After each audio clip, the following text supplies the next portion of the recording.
Nothing in this podcast is intended to render legal, financial, medical, or other professional information. Because the details of your situation are fact-dependent, we highly encourage you to find a recommended individual that you can trust to give you the expertise that you need related to your situation. You're going to be able to feel that energy when you walk into an office. So how you treat your staff and how you help your staff become better and how you develop this system and this experience, this hospitality is really important. I also worked in restaurants and all these things. So I just, I think that's where things change. And you say you go into a normal practice, it's like that. It's just like, oh my God, I can't wait to get out of here. The case of the Sundays, you have to build this atmosphere from the beginning and be like, man, I can't wait to do this and help all these people. And this is the way it should be. And My next guest is Dustin Mangas. I'm so excited about this interview. In fact, it makes me smile the entire time I'm re-listening to it. I know that you're going to really get what he's saying. We talked about the importance of the patient-physician relationship, and Dustin gets it. Like, he has worked in concierge medicine for years, and he understands the nuances. He understands the importance of hospitality in healthcare. He understands that we need to eliminate distractions and that there is a lot healthcare at large can learn from the world of concierge medicine. And so I want you to lean in, listen, and really, hopefully there's a lot of nuggets that you can take with you from our interview with Dustin. Take care.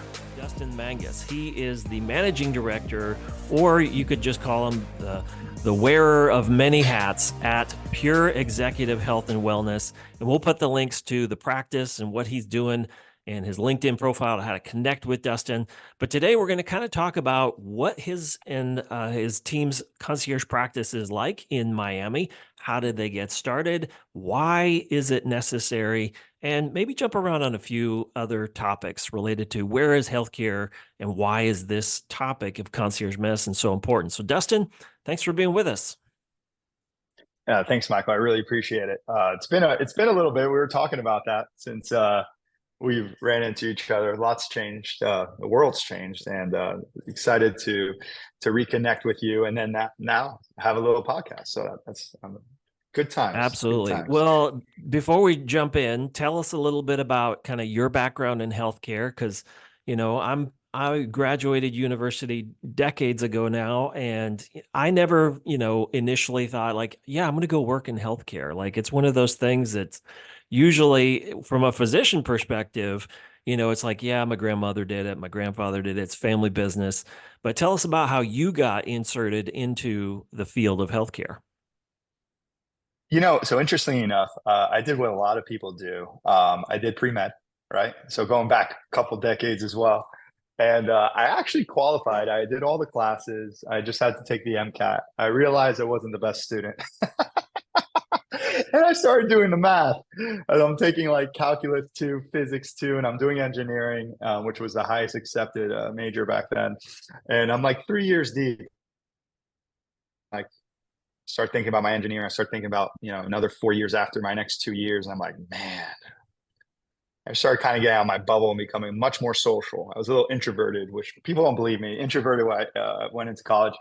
And I decided to take a hard left. And I got really in love with business. I thought I wanted to do finance Wall Street. And then I realized I met a gentleman at a career fair, and they were doing like the IBM stuff, and they were doing a lot of healthcare stuff. And it got me a little intrigued with technology. And long story short, I ended up going to medical sales. I did pharmaceutical sales, medical device sales. So I found a different way to work with our care community. The pharmaceutical sales I thought was a good jumping block to medical device sales. That was not at all the right way.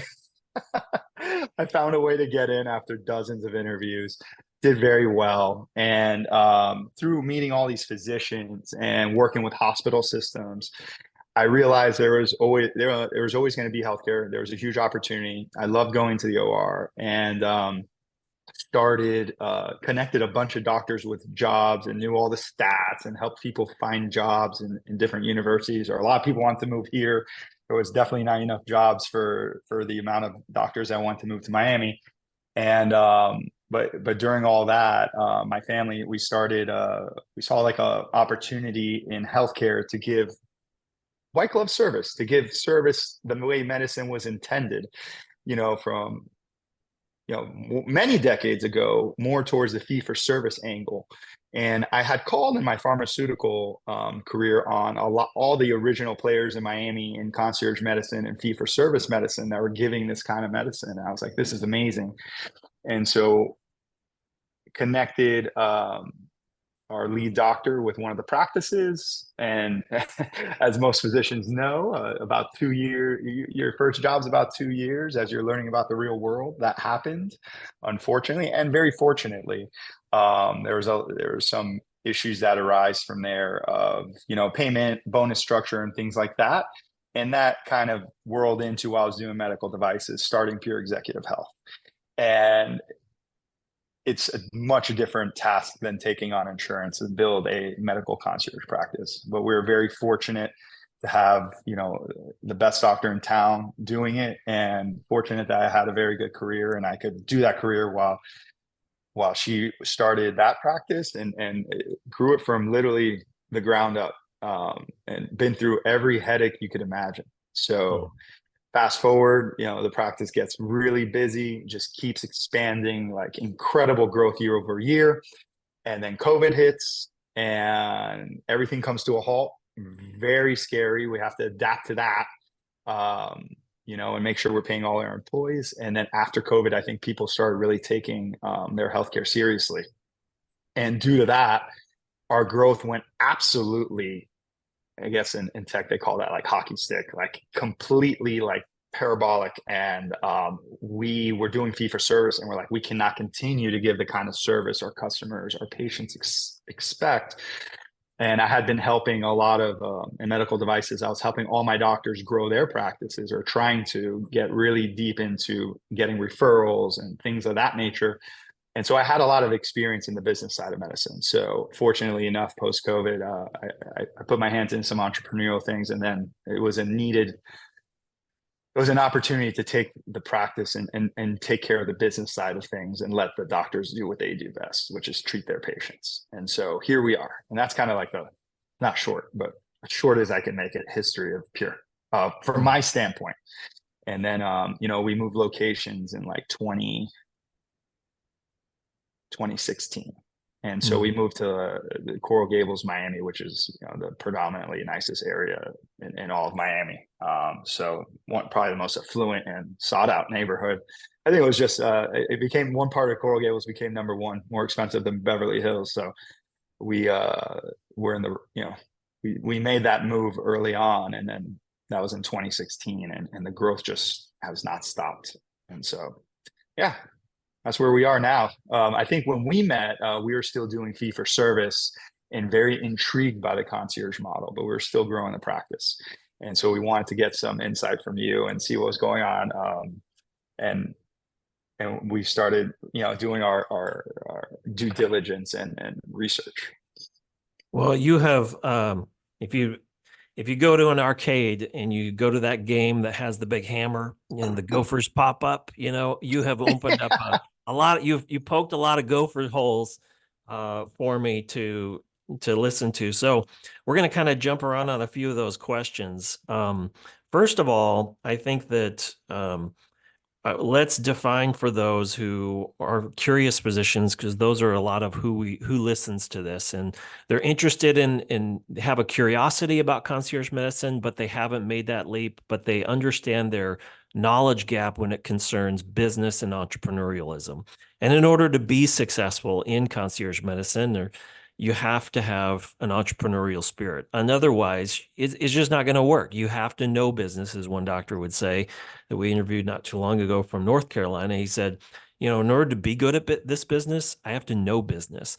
And so the difference between executive health and concierge medicine, in your opinion, and what you guys have defined as a concierge medicine versus executive health at your practice? So traditionally down here, executive health, a lot of hospitals have that program, right? And it's kind of like the blueprint. It's pretty in detailed medical, physical that we still do this for people that don't want to get to know us a little bit better. And a few athletes that have their team doctors and stuff like that. So but it's more of like a blueprint for the year. And it doesn't have necessarily that white glove 24/7 hour opportunity to meet with the doctor. I think it's kind of like a junior opportunity, the way we do it down here, a junior opportunity for someone to really get into concierge medicine. What happens the vast majority of time is people want to have access to their physicians, right? So they'll end up upgrading their plan, or very quickly they come in for their physical and they'll upgrade to the concierge. So that's that. So concierge medicine, the way we see it is, we do a lot of things. We act as a quarterback for the patient. So we get them into the specialist. I don't know what you're seeing around the nation with everybody you're interviewing, and I'd love to hear some more about this stuff too. But our specialists are locked out months out. And so we help we help make sure that they get where they need to go. We have a whole team that works on that. We have a team of specialists that are the best in town that we work with. We also give that patient 24/7 access to their physicians. And so they don't feel well at 7 o'clock at night, or there's been quite a few people traveling lately. Everybody seems to be traveling now that we can, the last couple of years. And, people are calling from all over the world that are based in Miami, and some of our patients are not based in Miami. They just live here part of the year. And so we're here to help them, to guide them. And we'll talk to the hospital group or the physician that's in the country or out of the country, and make sure they're getting what they need. And that's it. But it's more the way we attack concierge medicine. It's not just the access. Our doctors truly believe in preventive medicine. So we're trying to figure out, how do we keep you operating at your highest level for as long as possible? And how do we keep you healthy? And how do we make sure that what we're doing today in 10, 20, 30 years from now is going to help you be a great granddad? Or if you're already a great granddad, how do we keep you around for your grandkids? And how do we keep you as healthy as possible so you can enjoy your life to the fullest? And that is, I think, where we really dial into. And we have all sorts of testing within our physical and things that we do that are not necessarily what a normal physician would do, because a lot of times you're getting treated after something acute happens, after you have a heart attack. So let's find out what your risk for these factors are. Let's find out what your genetics lie. Let's figure out what can we do to minimize having one of these big items make your life change for usually not the best. And I think there's been, and I know you've been doing this for a while, but there's been such a, due to social media, opportunity, and so many physicians and the Peters or Tias of the world are getting all this information out with these books, and people don't understand that you have access to, you maybe not be able to afford Peter or Tia, but there's access to physicians that are doing the exact same thing, have access to the best professionals in the world, and you can have a part of that if you're willing to invest in your health. And so I think that's, I believe that's where we're going, and people want to get around what healthcare is created for itself. And every week almost, there's there's just a week, there's always an article in the Wall Street Journal about healthcare and how it's failing. And it's just like, we have an opportunity to help so many people take control of their health and live a healthy, wonderful life. Well, that is a great description, and thank you for providing some clarity on the differences between executive health and a concierge medicine membership or program. So the next one I want to tackle is, you have this business background, and I come from a marketing and PR background, and understanding the importance of what a concierge medicine program and physician and practice can do for patients. There are burned out patients. I mean, we'll address what patients need in the moments ahead. But, the data of, hey, do I actually trust my doctor? Or, it's because I don't have a relationship with him or her. So yeah, of course I don't trust you. And like a teenager in search of the latest new iPhone, the patients will go get what they want from who's going to listen to them. They will ask everybody until they get what they want. So I want to touch the idea of what do patients want and why? What are you seeing? Patients want someone to listen to them, right? Someone that has the time to listen to them, that gets to know them, that gets to understand them. Patients want to trust that clinically who they're talking to can provide the best option for them.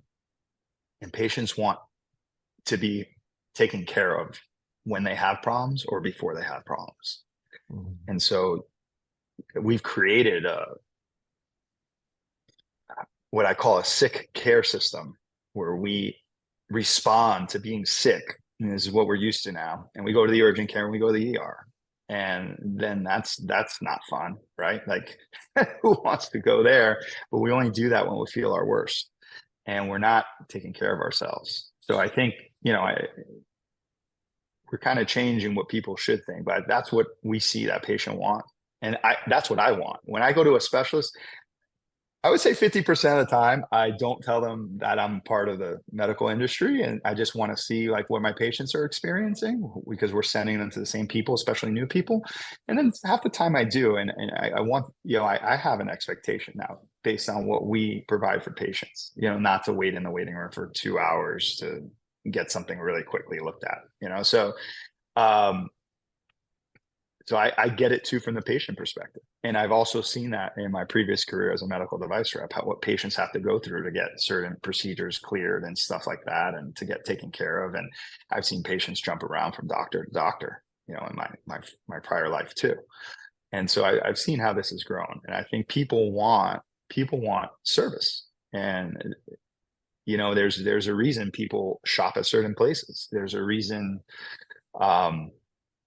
there's an expectation there. And I think we've lost the expectation in medicine. And part of that's due to just like how enormous it's became and how structured it is with what doctors are allowed to do in training versus in the real world.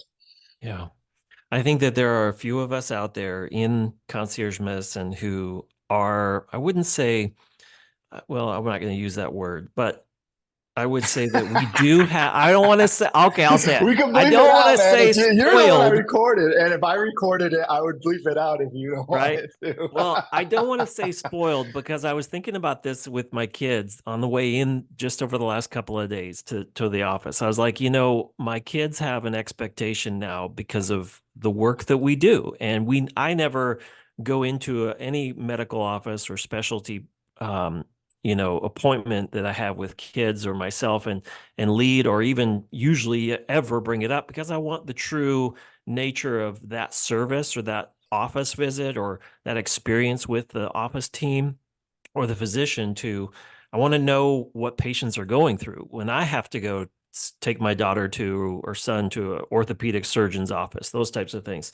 So, but in our minds, we're spoiled because we're like, oh my gosh, this is so long. Like, the office team is like, do you ever smile? Like, when was the last time you didn't complain about somebody eating your lunch, in the break room, or those types of things? So, it's fun to work in this space. And I think one of the rubs or the tension that exists out there for physicians that are curious about this, but also patients too, is, there is a level of expectation that comes with joining a concierge medicine program. And from a marketing and PR perspective, which you and I get probably better than most people out there, that there's an importance to what concierge medicine does, but there's also an air of like, well, in medical school, I was taught to do everything for everybody and do it like, and make no money at it. And one of the worst things that I hear from physicians who are advocating usually against concierge medicine and those types of things is, well, that's not what healthcare is about. It's about, it's about doing things for everybody. And then it was like, yeah, but if we lose your practice in your local community because you had bad business savvy and you didn't do a good job of managing your team and creating a business that's sustainable for the next 30, 40, 50 years, then you've done a disservice to the patient and community population at large, because you closed your practice and you've gone to work in a system that will abuse you. So we need more doctors' offices leaning into business, leaning into, having difficult conversations and wrestling with themselves internally to say, okay, I was taught this in medical school about the ethics of medicine. And, then I bump into concierge medicine, and it's kind of like, I remember she was a PhD. She taught physicians how to, do precision medicine and learn about it. And she said, not only is it going to take an act of Congress to teach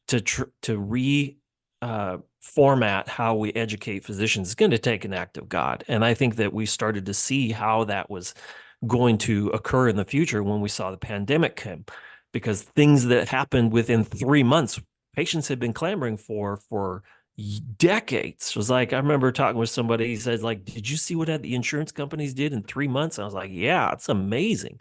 All this telehealth, it's awesome.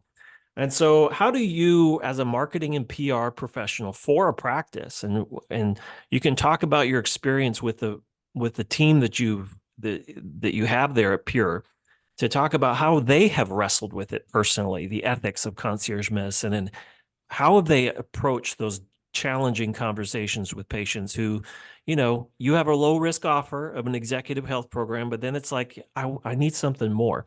So I'm opening up a little bit of a can of worms and would love your opinion. Oh, I love cans of worms. Yeah. Hmm. So Michael, I have, and I got off and I stopped doing this a while ago. I got a little bit of a Twitter war years ago about, a couple of different things. One of them being concierge medicine, the other being like preventative testing, especially for things like cancer, right?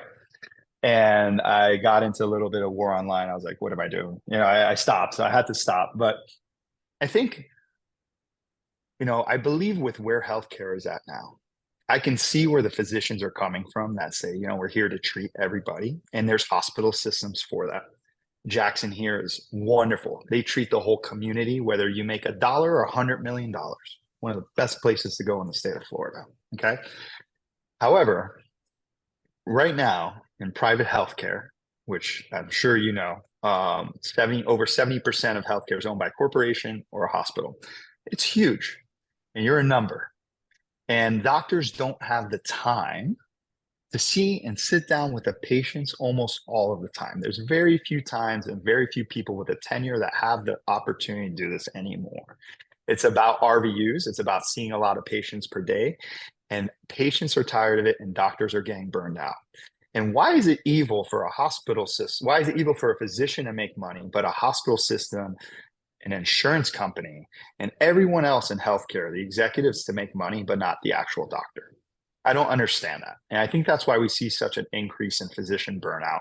Physicians are unhappy. They're going to do other things and consulting and doing medical devices and doing just, like we're doing right now, Zoom calls with patients, because they get tired of seeing 50, 60, 70 patients per day. And how can you do a true treatment algorithm when the time you spend with that patient is 5 minutes, if you're lucky, maybe 7? How are you supposed to go through that patient's treatment history and stuff like that as like a primary care physician? And maybe as a specialist, you have 5 to 10 minutes. There's a lot of different reasons people have disease states and the issues they have in healthcare. How can you actually sit down, get to know them, get to know where they're at and why they have these problems, and really sit down and say, I want you to do this. I want you to lose weight. This is how we're going to lose weight, and create a plan. What they'll say is, hey, I need you to lose 10 pounds. See you in 3 months, and maybe give you a medication. Is that real treatment? Is that really what they were doing and trained to do? Because they do go through training, doing their best by every patient, and they take their time because they're learning how to treat patients when they go through residency and when they go through medical school, and they're getting as much information as they can. And I think that is the basis for the best part of healthcare. But when you get into the real world, is how many people can you see in a day? And both of my physicians went through that. They interviewed and they were like, oh, anything above 50 patients is when you get your bonus. That's not feasible in real healthcare and real medicine. And this is why people are being misdiagnosed. This is why people are not getting to the bottom of their problems until they see the 7th, 8th, 9th doctor. And so if you could spend more time with the patient and really get to know them and understand where this is coming from, whether it's stress, whether it's whatever habits they have, you're going to have all the information you need to have better outcomes. And that's what medicine is and was based on. But medicine right now is not being ruled by that. Medicine is being ruled by how many people can you see, profit and loss, which is important if you're going to start your own practice, right? But when you're getting reimbursed, not that much per patient. When an ENT is getting reimbursed less than $70 to wash someone's ears out, whether it's easy or not, and they have to stop and take that 15, 30 minutes to create that room and the procedure for that patient, and 2 staff members, like it's just not feasible. And so I don't think that, I think where they're coming from a perspective of let's take care of everybody is admirable. But at the end of the day, are we really taking care of everybody? Are we really, really helping our patients? Or I should say their patients, because since I'm not a physician, but I'm part of the business side. Are we really taking care of our patients? Because if we were, then you and I wouldn't be talking right now, because there wouldn't be an opportunity in concierge medicine. And because of where healthcare is right now, this is an opportunity for people to get the healthcare they deserve. How are you creating a good staff culture? I say that as the preface question, but to give some explanation behind it, today we talked about, or over the last couple of years, we've talked about the Sunday scaries, especially in healthcare. It's like I have this rising anxiety on Sunday afternoon, probably about 1 o'clock for most folks. And it's kind of this dread as they move into Sunday evening of like I gotta go into work tomorrow, another day in the box. But you've created a good team and they've seen the vision for their community. They've seen how this program in concierge medicine can, benefit both the professionals who are working in it, but also how it can benefit the patients. And so how have you created a culture, gotten them to buy into because it is a little bit of a buy-in as a healthcare professional to say, yeah, I think this is a really cool practice. I think this is a really good thing for patients. And there are others who say, that's not me. I would rather do something else. And that's fine. But, how do you overcome that barrier when you're hiring and looking at new doctors, new PAs, new nurse practitioners, and getting them to say, like, yeah, this sounds awesome. I want to be a part of that. Yeah, so there's a couple different things we do with our practitioners. Number one, we're very upfront of what we do and how we do it. And what we just talked about, especially with physicians, is you actually get to treat patients. You actually get to spend time with them. You get to build a relationship with them. And I think every doctor probably had a little piece of that when they were going through residency. Even if someone was in acute care, they got to know that person for that week they were in that floor or whatever. And so I think there's something there to have that connection and then truly utilize the knowledge they have to treat that patient. So we talk about that. We talk about call. We talk about everything very transparently. And we have an environment that's very family oriented, where everybody just, we're treating people, they're super happy. And I would say the vast majority of patients that roll through the office are very appreciative, although they're paying for a service that, is not inexpensive. So when you have people that are happy, that are thanking you for their health care, instead of just you're running through seeing 100 patients a day or 70 patients a day, that you can feel the effect that you're having on the community. And I think that's very rewarding. And the team we hire too around that understands too, what kind of service we're trying to provide, what we're trying to do. And then they get to see when we catch something early that could have been very difficult for that family or patient, whether, someone's just very happy with the way we're able to take care of them, whether they have a cold or whether we avoided having a heart attack, right? So I think when you're all on the same page and you're all just trying to help and do what's best for each particular patient, you end up having a family atmosphere where everybody kind of gets along. And so just by being transparent with what they're going to be doing, how we operate, and how we're also open to changing things as we adapt through the years. Because you said it a little earlier, you have to know business, and business has to constantly adapt, especially when you're a small concierge medical private practice. When you're a large corporation, the adaptation is very slow. You're moving a humongous army of people to make any sort of changes. We can adapt very quickly. And so we are constantly trying to get better at our craft, how we treat our patients, our services, and what we offer the people we hire. And we're always open to it. So even with the last few hires, this is where we're at now. This is what we're offering. This is the call we have now. As we continue to add people, call will change. And call's really not that bad. Most of the times it's people not feeling well, and people are super appreciative for it. So it's not even that bad. And with that, you have a normal life. You get to take vacations. And you have a great quality of life. and you really feel good about what you're doing. So I think with all those things together and just being transparent of what it's like to work at Pure or any place that you're going to, whether you're hiring or you're coming in as a potential employee or additional medical provider, I think it's important to find those things out and kind of get to meet the staff. And we've been doing that now since the last few providers we brought on, mid-level and a doctor. It's like, please come in, come have lunch with us, get to know the staff, understand, walk around. Why don't you shadow, our founding physician, and like go meet a couple patients and get to know like what it feels like to be here.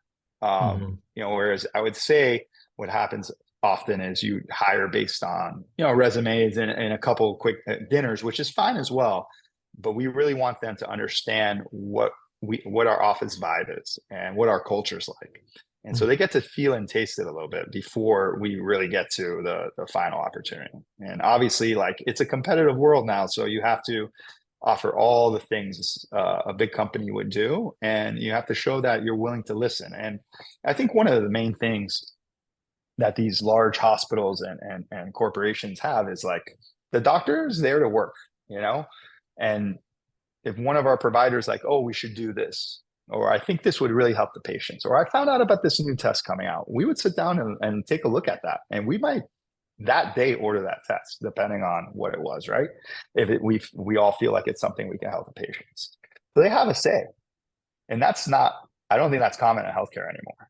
We're a team. Yes, we have, our two original founders and that started the business. Yes, we have that, but we're here to do whatever's best for our patients and for you. Hey, and so we're very malleable, and we adapt in business. We adapt to our company, to our employees, and to whatever precision medicine and innovative care that's out there. And we talk every, once or twice, every month or two, we sit down, and anything that's been interesting or anything that's out in the market, or who's talking about concierge medicine. And we try to see if there's anything we can do to improve. Well, our guest today is Dustin Mangas. He's the managing director at Pure Executive Health and Wellness. You can go to purehealthmiami.com. We'll also put it in the show notes below, but our guest today is Dustin Mangas. And I love the business and side of this space, because it's one that's necessary, and it's usually one in medical school when you talk to professors, and I've interviewed them over the years, and physicians alike, and it's one of those things. Well, I wasn't taught how to hire people. I wasn't taught how to balance the books. I wasn't taught how to market. I wasn't taught how to grow. Instead, I graduate with all this debt, and the next thing you know, I'm plugged into a system because out of need, the golden handcuffs, as one of our guests would say. But I want to touch on, I want you to hammer the little gopher head in the arcade on competition, because that can kind of be a bad word in healthcare. It's like, well, collegial, we're super friends. Like, I love everybody. I love my colleagues. But at the end of the day, if you're in business, which, we all are, you have to stay in business, and you have to offer something that others don't. And concierge medicine's value proposition is extremely good. I mean, it is doing for one patient what you wish you could do for every patient. Now, can I spend 3 hours with every patient? No, you can't. But you can do for one what you wish you could do for everyone, and then rinse it and repeat it. Because not only will you have not, it's like, well, I can't do that for everybody, so I'm not going to do it for anybody. Well, that's like going through the lunch line as an elementary school kid, can I have more mac and cheese? And they're like, no, because if I do it for you, I have to do it for everybody. It's like, no, you could just do it for me, because you won't change the world, but,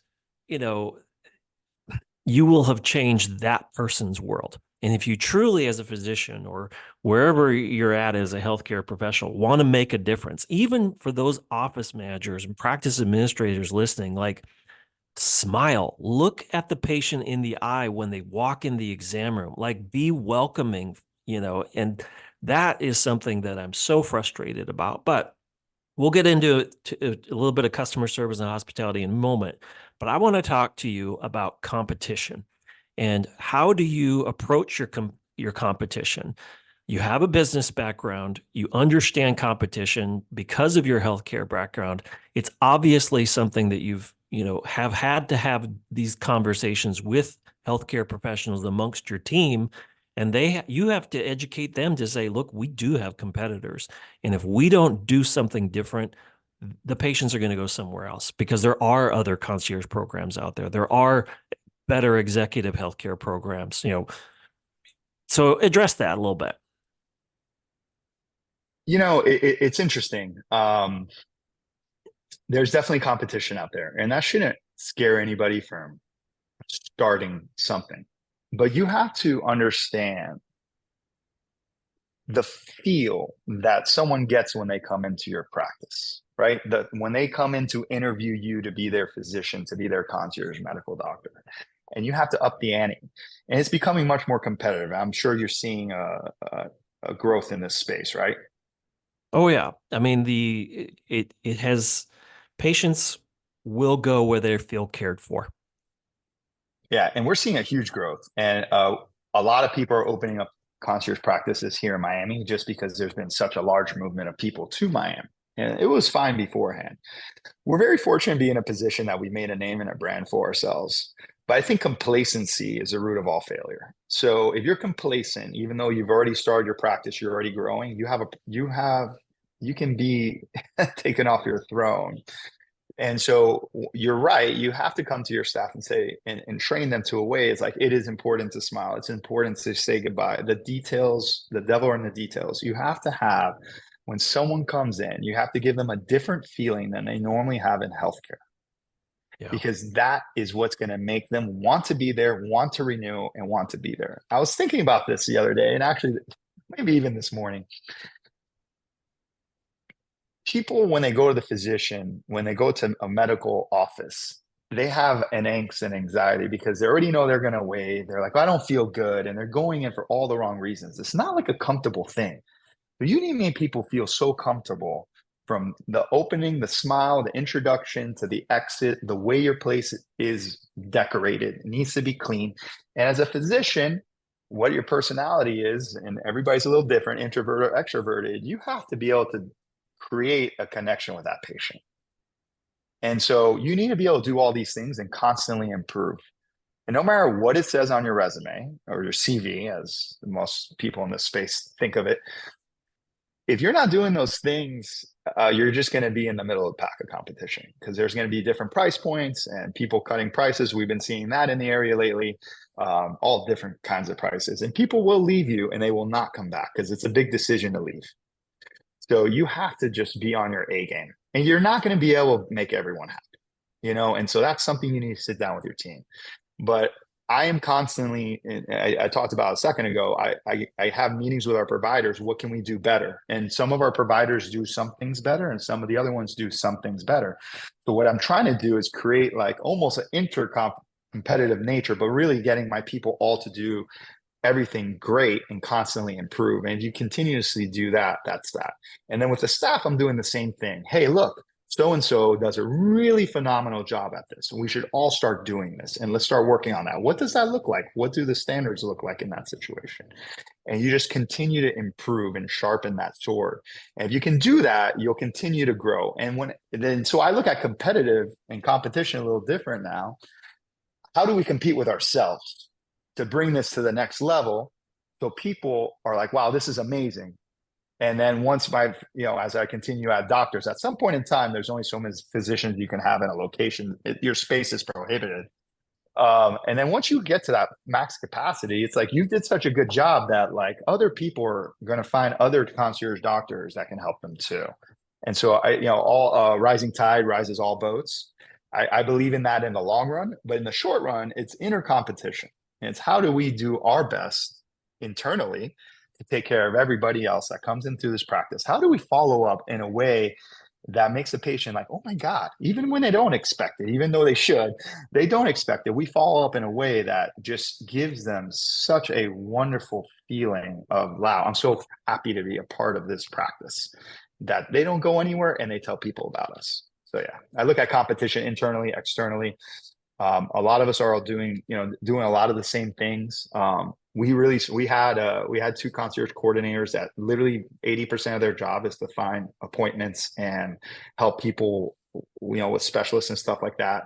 Supposedly other people are starting to do that. I'm not sure the truth to that, but we're constantly creating new things and constantly trying to take care of our patients. And that's how we I wouldn't say eliminate, but that's how we separate ourselves from the competition. And I'm very fortunate with, to have just two incredible physicians from a CV perspective with where they went to school, but from a bedside perspective as well. I mean, they know how to engage and connect with patients and talk to them, and their wealth of knowledge between all those things. It's just a wonderful experience for our patients. And we're just constantly improving, and we're always asking for patient feedback. And we have our core 20, 30 patients that like we can go to, hey, what do you think about this? Or what do you think about that? And they're always they want us to succeed. And so we take that feedback and we run with that too, if there's something we can improve on. So I want to go on down that rabbit trail just a minute, and we can be very brief on it. But when you're surveying and asking those core 30, let's say, and let's just assume it's core 30, we'll call them core 30. That's a great. I like that, by the way. That's a great name. I don't know why I should. Man, I love that. Hey, erase this for at least 6 months. No, I'm just kidding. Go ahead. So you go after those core 30 and you're like, I think we should offer aesthetics, or I think we should offer, hyperbaric chambers, or, access to those.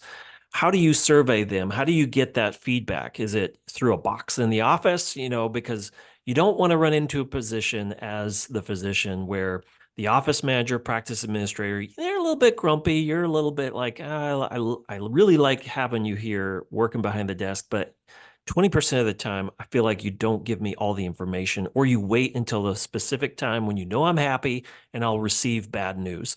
So how do you survey them, and how do you give how receptive is that? Because also at the same time, you said that, and you've curated and created a team. And I love this, that, hey, that's a really good idea.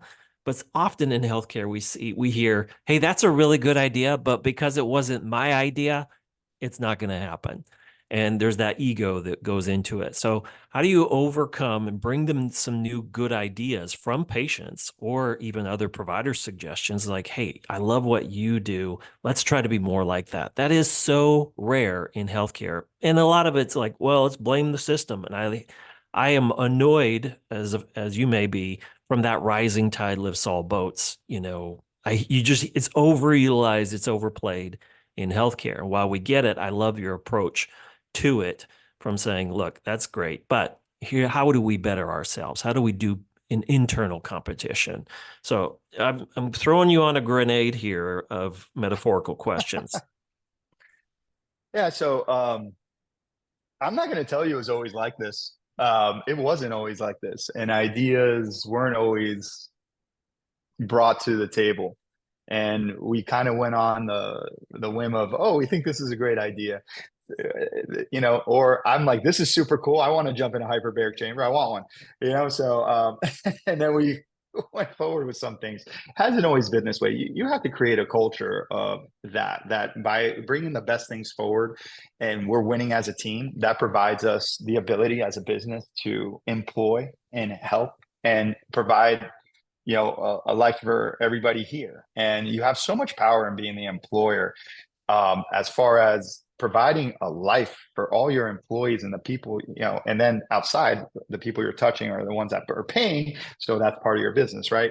So it's asking constantly, what can we do better? Or finding out, this is my employee that does this and handles these tasks. What do they do that makes them so much more productive and efficient? And then you find that out, and then you ask in your team meetings, which we hold often, weekly. I'm probably going to miss today's, but and we're constantly asking, who does this the best? Hey, can anybody help with this? We saw, someone did a really good job of this. Can you explain that? So in the team meetings, we'll talk about like a great interaction we had with a patient, or something we helped every patient do, and we go through these few different bullet points so everybody can hear how we gave that patient that experience, and everybody can learn from that, right? And then on the same time, if we get any feedback from our what do we call it, our core 30 on anything, we'll either segment those people off, whether it's providers or the people are at the front of the initial introductory in the front of our office or whatever it is, and we'll be like, hey, like, does this work for you? Did this work? And we'll constantly do that. And so it took a lot of time to build this, because you're right, people don't want to give those ideas and all this, but you have to come in with this positive impact, and you have to be very clear on your vision. Our vision is to help people. Like, like, I'm not giving you like our true vision, but like our job here is to help people, take care of them, and give them a wonderful experience. What are we doing to do that? Are we hiding things from each other to look better as an employer?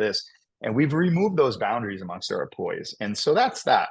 And then also, we have some patients that get to see both doctors, so they get to see the difference. And so, the patients feel so comfortable, they might say, hey, like, I know I only see this doctor, and this doctor did this, and that's really awesome. That was kind of nice. And then they tell their original doctor that's their main doctor, because that person may be on vacation or whatever. And so then we're constantly evolving that too. And so it's become like really nice to have this feedback loop internally and help us bring our game up. Like, hey, look, we want to keep doing these nice things, these team meetings, these offsite team meetings, these Christmas parties, these bonus structures, things of that nature. And so, but we all need to be on the same page. We all need to be able to help each other. And we all need to, like, number one, take care of our patients. And so we're constantly pulling out these stories, or people are highlighting each other. And the management team started doing that. And that's really been great, because now, for a while now, my staff highlights people. They'll text in the group or whatever and say, this person did a great job with so-and-so. This person did a great job this morning. We were short staffed today, and this person stepped up, even though this is not normally what they do. And we're just giving this positive culture and atmosphere for our employees, this positive feedback loop, and it's eliminated these boundaries and these barriers, because we've created something really nice, a nice place of employment, and also a wonderful place to have, be taken care of healthcare wise.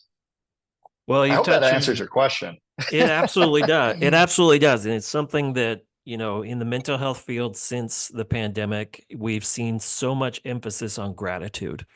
And, I think that inserting gratitude into the practice and celebrating the physician, celebrating the office manager, celebrating everyone internally within the internal structure of the culture is so important. We've been harping on that and repeating that like a broken record on repeat for the last few years. And concierge medicine, if you listen to this and you're thinking like, okay, just, concierge medicine, to me, why I'm so passionate about it, I'm sure why you are as well in your own way, is, it is hospitality and healthcare the way it should be. And why? Because you're doing for one patient what you wish you could do for everyone. You cannot wear that impossible burden and wake up every single morning and say, okay, I'm going to care for my entire community of patients. No, that's an impossible. That's why so many are frustrated for so many other reasons. But at the same time, like, physician burnout is real. And we've been saying, yeah, okay, there's one really great prescription treatment that's over the counter that anybody can do, and that is gratitude in healthcare. What if you picked up a thank you note or a handwritten note, and wrote it to your colleague, or wrote it to the practice manager, or, sent it to somebody who sent you over a patient referral? You're just expressing your thanks and gratitude. Imagine now, is that going to change the world of healthcare? Is that going to relieve the patient burnout conversation? No, but we're not treating it with gratitude. And I think that I'm loving to hear that you do have that as part of it. So you're welcome to riff on that, but I do have our next question lined up for time reasons. You hit a trigger in my brain. Things happen for a reason. I was very fortunate to work corporate America, to see a similar structure to the hospital system, to have management in place, managers in place with different jobs that don't give feedback in a way that's positive. And we're so used to just having these team meetings and be like, oh my God, why do I want to be here? Or these, all these corporate settings, and like, oh, that could have been an email, all these. My daughter's favorite words, could have been an email. And sometimes it can, but to get the culture, you kind of sometimes you have a meeting. But there's constant, like you're feeling like you're being put into punishment when you're getting feedback, and there's not this explanation of why do we do this and what are we here to accomplish. And so when you have a couple of bad leaders that you've worked with and things of that nature, you're like, okay. Or by trial and tribulation, like I think, physicians are told this is how you do this, and very, very direct. Well, you got to figure out, like, is my staff listening and all these things? And is that the way it's really going to go about? So when you're trying to train someone, you want them to be like, okay, you want them to understand in a positive way what you're trying to do. And so if you're constantly do this, do this, do that, that person in the front's not going to be happy to be there. And you're going to be able to feel that energy when you walk into an office. So how you treat your staff and how you help your staff become better and how you develop this system and this experience, this hospitality, is really important. I also worked in restaurants and all these things. So I think that's where things change. And you say you go into a normal practice, it's like that. It's just like, oh my God, I can't wait to get out of here. The case of the Sundays, you have to build this atmosphere from the beginning and be like, man, I can't wait to do this and help all these people. And this is the way it should be. And there was one other thing that I thought of when you said that, like, I'm doing for the one patient, I wish I could do it all. It's that old story of that young girl on the beach doing that, which I got to be a part of this several years ago after a storm. There were starfish all over the shore. I had not heard this. And some gentleman sees this young girl throwing the starfish back into the ocean. And he's like, what's she doing? There's hundreds or thousands of starfish on the shoreline.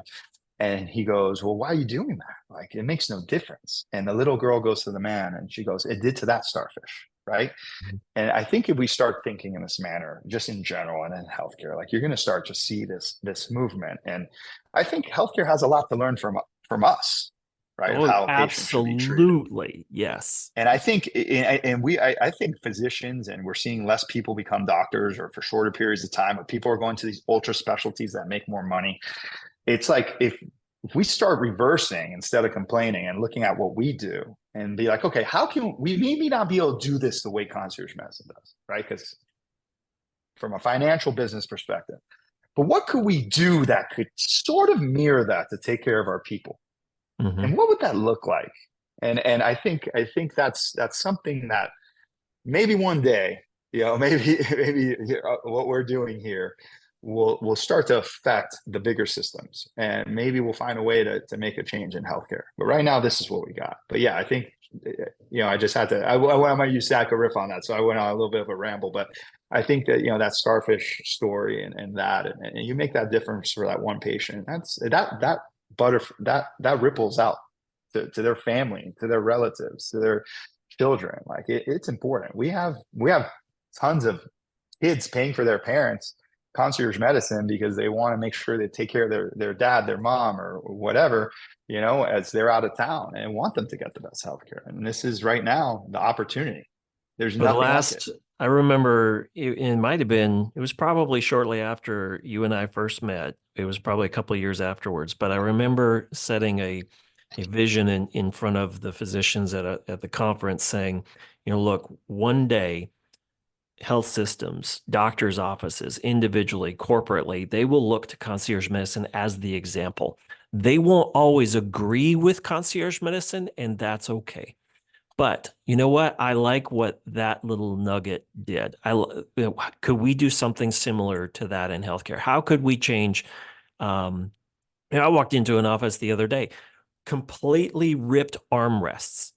I was like, are you kidding me? Like, the patients deserve better. And I've only been here less than 3 or 4 or 5 minutes, and I'm sitting on a chair with ripped up armrests. Like, this is not okay. And that, I love what an interior designer in healthcare said years ago. She said, you can spend hundreds of dollars on cheap lobby room chairs, or you can buy 2 chairs that cost $1,000. But that $1,000 chair made that patient, while they were waiting for you, made them feel like $1 million. And that is where the patient visit starts. It starts way before that. In fact, I usually try to call back different medical offices and say, thank you for the way that you picked up the phone was so different than other offices, and celebrate that. And that's so important. And the details are in the scene transitions. The details are in the experience. I love. I think it was Excellence Wins by Horst Schulze of Ritz-Carlton. He wrote a book and he said, look, we can have all these meetings about cost cutting, and then we'll celebrate the individual who removed something from the experience of being here. He removed fresh flowers from the lobby. Look at what I did. I reduced expenditures by so many thousands of dollars by getting rid of this. But at the same time, you've gotten rid of something in the experience that then detracts from the practice and the brand. And now you've taken away something from the customer. And the patient is a customer. And that can be often a bad word in healthcare. So our guest today is Dustin Mangas. We're coming in for a landing on our interview with you. Dustin Mangas of Pure Executive Health and Wellness. You can go to purehealthmiami.com. So I'm going to start with our rapid fire Q&A questions, and you can be however brief or long-winded as you would like to on these questions. But where should I start? All right. I'm going to jump in with this one. When a new patient walks in the door or calls you for the first time, they're curious, but they're like, you kind of know, like this one's going to take some persuasion to help them understand what we're doing. How do you create an experience that's different from others? And how did you purposefully curate that experience that you're like, we do this for everybody. Like, yeah, I mean, you're like, I can't believe this happened. Like, I actually get to talk with you. Like, you picked up the phone, you texted me back. What do you do differently that you're like, these are the top 3 things we got to do every time somebody walks in? Is it bottled water? Is it, QR codes? Is it 2-ply, 3-ply toilet paper?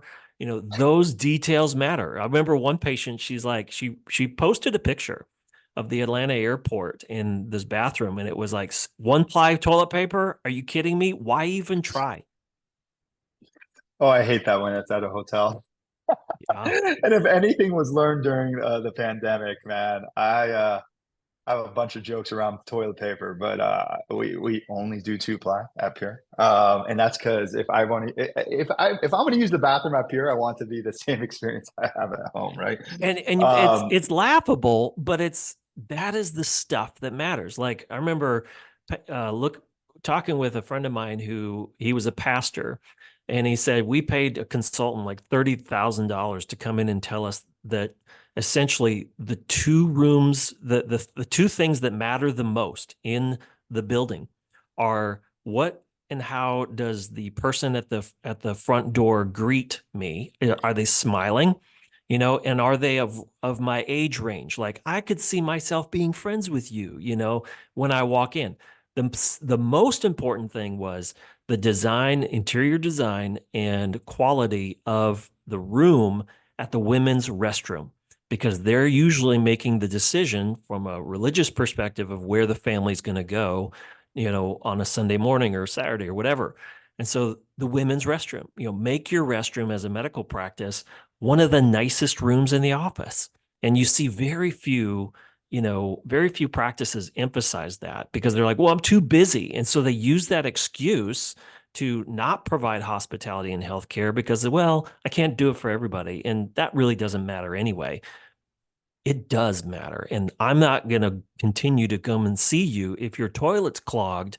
And true story, I went to a specialist's office, walked into the restroom, which is a public suite area restroom, and it was clear that the janitorial staff had not come in yet. Right? It was the first appointment of the day. There were paper towels all over the restroom. This is a healthcare facility. Paper towels all over the restroom. Trash is overflowing. The toilet's clogged, and there's a mess of all this kind of stuff all over the sink, and you can tell it had been there for a long time. And so that kind of stuff resonates. Like, it says, well, if I'm going to see the doctor down the hall, like, I know that it's not their responsibility to clean this, of course. However, how good of a doctor really is this? Like, if they're in this building, like, this kind of reflects quality too. So I'm going to let you jump on that rapid fire Yeah, Q&A. yeah. Woohoo. I'm going to ask you some questions at the end because you brought up some things that are super interesting. I think the design definitely comes into play. Again, it's an experience of how people feel. You want it to be welcoming. And it's funny because someone asked me last week, they were asking me something about the design of the office. I had not been there. It was a friend of mine or someone that I was talking to. I'm not sure anymore, but I told him, I go, we have two bathrooms. No, I'm sorry, two showers. Two showers. And he's like, well, but why? And so I go, look, we have three bathrooms, two showers. Two of the bathrooms have a shower. I go, we ended up doing this because in office we do EKGs and stuff like that. So like, and VO2 maxes for our patients. So like, if they're getting sweaty and they need to run back to work, we wanted them to have the opportunity to do that, right? So like our main bathroom on the one side is super nice. And the question was back to me is like, oh, do people use it all the time? No, or is it just like a waste of space?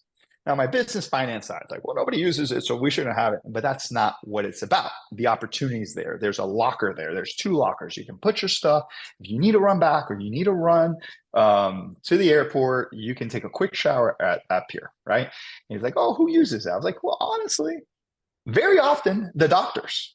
Mm-hmm. And he was like, really? I go, yeah, they go for a quick workout during lunch or early in the morning and they come and get ready for their day or at the end, or they have an event at night, like they can do that. And so the fact that my doctors will take a shower at the office if they need to, or staff members, if they need to go, work out or whatever, like that shows you that it's a place if they would do it at my office, they would do it at home, right? So like you want people to feel at home. So you want everything to be at the highest level they can be and not nitpick these silly little things. So if you don't understand that, you should hire someone on the outside. But I think that's to the design question, but you asked me something else in the first rapid fire question. What was that around? I was going to bring this all together. How do you purposely create an experience that's different than anybody else? Yeah. And so one of the things that we've realized a lot is people are coming in from out of town. And so I'd say there's very different price points. Again, I highly focus on what we do best. And, there are talks and sometimes people are like, oh, this person's cutting their prices. They're offering a discount for content. And that's good for them if they need to gain their patient panel. We've created a brand and we know what value we offer. So one of the things is there's people that call and they'll ask questions because they're not sure and they're not sure about the area because the price points are different depending on what town you're in, what city you're in, right? And so one of the things that we do is we want to get them in so they can see the difference. Because on paper, our doctors are, on paper on our website, you can look at our doctor's background. They're top of the line, Ivy League, incredible training. Everything looks nice and clean. My website looks clean. But at the end of the day, everybody can kind of do that, more or less. Maybe there's going to be little nuances in where the doctors went to school and train and stuff. But if you don't get to know us without coming in, right? So one of the main things is I want you to come in because we want you to get our experience. Also, we want to let you know how we take care of you from a healthcare standpoint. And it's almost like, it's not that we're interviewing the patient, but we want you to understand like kind of like how we're trying to help. So we can do this together in a teamwork thing. So once people just call on the phone, although we take great care of them, we try to get them in. And when we bring them in for our meet and greet or whatever you want to call it, or tour of the office, we have one of our coordinators that's a part of it. And to tell you about the program, the person in the front is always very nice to everybody. Our nurse practitioner, who does a lot of the wellness stuff for us, she's involved in it, and there'll be an introduction, and they get to sit down and really talk to the doctor about their health and then the expectations of the practice. And with that meeting with the physician, our coordinator sits in too, so we can have all questions, medical and program membership related, answered. And then we make sure that person leaves with all the questions answered. And then if for whatever reason, I would say the vast majority of the time, because of our experience, people sign up right in then and there. But if they need time to think about it or they didn't bring their spouse, we'll be like, please, we'll ask them, when would you like us to follow up? And we make sure to follow up with them. And then we also offer too, if your spouse can't make it, let them come in. Like it's like opening your home to a guest. You want to give everybody like the best hospitality you can. And I think that's what we focus on. We want them to understand how we operate this, and how we do things, what the office offers, and what they're going to get out of it and what they're investing their health in, right? Because when you come to us, you're investing in your health. And so we want you to be super comfortable and understand the experience that you should expect from us. And I think we've been saying it for years, but you touched on it there. Like, we should not make the idea of going, and this applies no matter where you're at, in a specialist office. If your anxiety and your stress is up and you're listening to this interview, good, because that's a sign that it's probably like you could do something about this. We should not make the idea of going to a doctor's office any less pleasant than going over to a good friend's house and sitting in their living room and having an important conversation. Like that, the healthcare experience today is not one that's welcoming and accommodating. And I really take issue with those physicians and those health professionals out there that want a permission slip to complain and would rather be the victim for years and blame it on, the system. And, I remember talking with somebody who was just outside of our office, and, she was a physician and she had really had a difficult time. You can't control how the organization that she left you, but you can control how you leave them.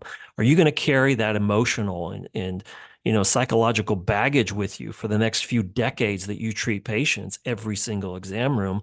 And some doctors do it to themselves. I was at an appointment last week for a specialist visit, and I was so turned off. I was like, I get you work in a frustrated system. I didn't say this, but this is what I said to my wife afterwards. I was like, I get that you work in a system.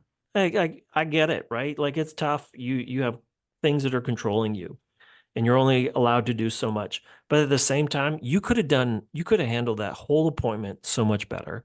You could have smiled for once, because I don't think you've actually smiled since, 8 a.m. this morning. So, there's so much there. But I want to make sure we're touching on a couple of more rapid fire questions, because it's so rare that we have these types of conversations.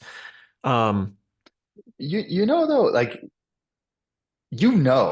part of the problem, do not forget your rapid fire question. I'm going to answer it, I promise.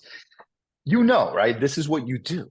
And so, knowledge is power, but also, what is it? Ignorance is bliss. This is the expectation in our healthcare. So this is the expectation amongst normal patients. I expect this is just wait. what they expect, this mediocrity. Like, it's terrible. And you said something too that triggered like one of my favorite quotes, and thank you for that, because like I like to keep this top of the mind. You have a decision every day, if you want, are you going to be the victim or the victor?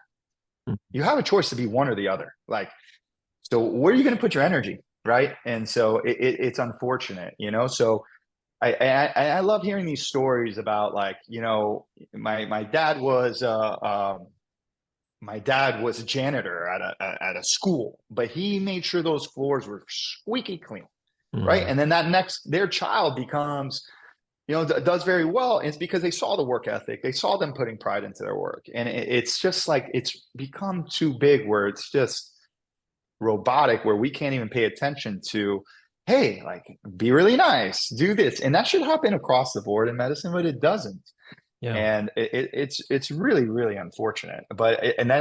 So how do we make it so that experience isn't that bad? And it's probably even worse for you, because and that's why sometimes I'm like, man, and I'll even try to be, I'm sure you do the same thing. I'll be like cheery, I'll make a joke or something and try to get them, like, back into a decent mood. But like, it's unfortunate that people, that's their expectation. That's the standard of care, of medical, patients are burned out. I mean, I think it was the Havas Group did a Meaningful Brands survey a few years ago, and I think they update it every year or two, but it had nothing to do with healthcare. So I asked, in our perspective, who is searching as a patient, prospective patients, who's searching for a concierge type of doctor and why?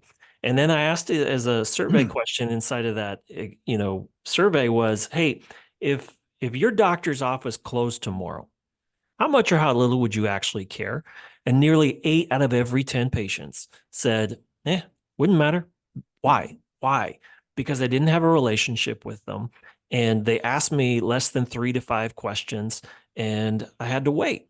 And waiting, this type of thing is expected nowadays. And patient burnout is so prevalent in our communities. And I asked my daughter, I interviewed her 2 weeks ago, which is a podcast coming up.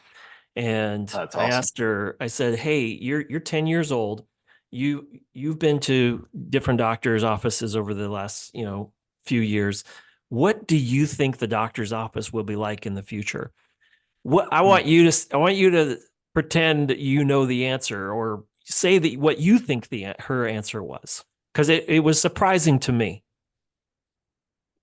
From a kid's perspective, how old is she? 10. 10.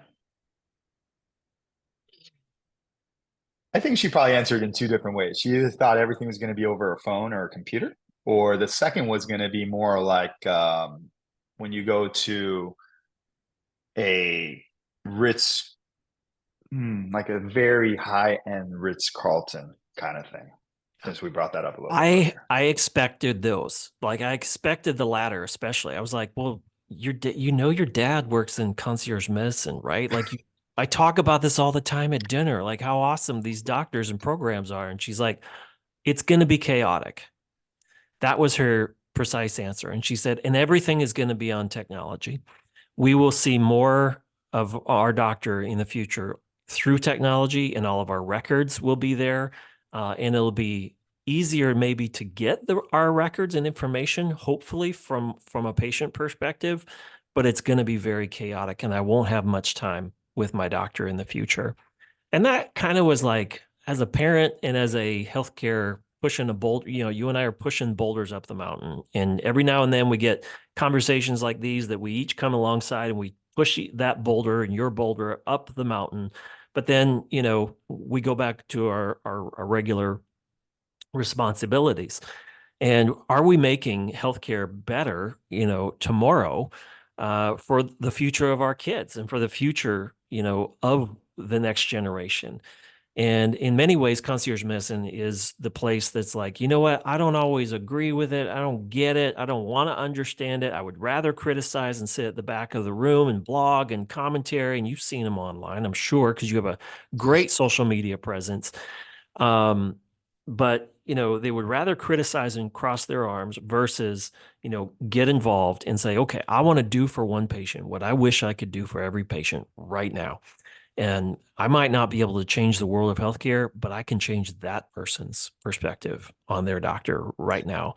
And then by doing that, I will have created this patient referral program that is a sales force for free in my local community, because people will be like, I don't know if you've sat at the bus stop like I have with other moms, and the subject of healthcare and doctors' offices comes up, and it's like, it's not about, "Oh, who do you have? I have the best one." It's, well, let me tell you about my experience. It was awful. You don't want to go there. That's usually the conversation patients are having. So, as we come in for a landing with Dustin Mangas, he's the managing director of Pure Executive Health and Wellness. You can go to Pure Health Miami. Our final question for you is, um, I got a bunch of them, but I'm only going to ask the one for time You gotta leave reasons. me some time to ask you some questions. Um,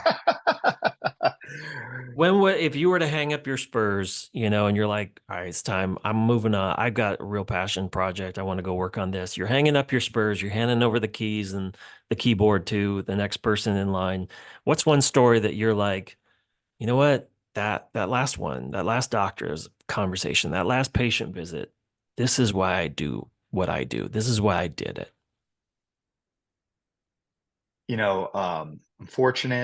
Unfortunately, and unfortunately, these don't always come up. I'm about to get interrupted. um, but early on, when Pure started, there was, and there's been a few of these. There's a few of these every year, and it's unfortunate because something bad's about to happen. But it's fortunate that someone seeked our attention and things were completely changed. But there's a particular family in the healthcare space, actually, on the business side of it, and they do very well. And I just remember this story because there's such wonderful people. But they had went to one of their good friends, great physician. I know him actually. And but part of the system, part of seeing people quickly. I mean, most primary care physicians no longer touch the patient, which is not what they're trained, right? Because they're just moving so quickly and looking at labs. And long story short, they wanted a second opinion before going on their vacation, and they were going to go away to another country for several months. And this is when we just started out in the first year or two. And Dr. Miranda saw that patient, did a full workup on them, and basically called them right away. I think the flight was like the next day. You're not going to so and so country. And we had found a very early detection of what would have been a very unfortunate event had it been caught later on of cancer. And I was like, man, I think about that all the time. And that, I mean, I've just become friends with that whole family, and I've had so many wonderful experiences. They're so thankful. At the same time, like, I just think of that is the difference in taking that time. Had that person gone on their one opinion with a very good, smart, intelligent physician, and had not had the time to sit down with the doctor, that had the time to spend to make sure and completely check them, had caught a little something they didn't like and looked really deeply into it, I can't tell you how that could have changed the whole dynamic of that family, right? And so we get these kind of stories and heart attacks and different cancers and stuff like that. And so, sometimes we are second opinions because, if someone's like not certain on the opinion they got, and we end up making such a difference. And that is what makes it worth it. And just having people so thankful, so grateful for doing what the physicians are meant to do, and be able to provide that those are the kind of stories that make me know that what we're doing is the right way, and no matter what anybody says, and that's it. And kudos to you doing, whoever's doing the same thing in the systems and all that. But that's what makes me know that what we're doing is right, and it's worth it, and it's going to continue until I decide to hang that up. And I find so much passion and interest in helping other doctors out, and as you do too, and trying to get the word out. And I think that's just been wonderful too, having these kind of conversations. I've been doing it with physicians too, and trying to figure out how to help them and help them treat more patients, or get the confidence to figure out how can I help more people, or help that one person. Like, I wish I could help everybody. Yeah. Those are the things that keep me driving. And when I go to hang up my boots and retire in the middle of nowhere, because I love being out in the forest and all that, those are the kind of stories I'll remember on how we were able to deeply affect families in such a positive way, and keep their love together without a tragic incident. Wow. Well, thank you, Dustin, and thank you for your time today. I recognize it's very valuable, but this has been a great conversation. Our conversation today was with Dustin Mangas. He's the managing director and wears a cloak of many colors and a bunch of different hats. And he's with Pure Executive Health and Wellness, purehealthmiami.com.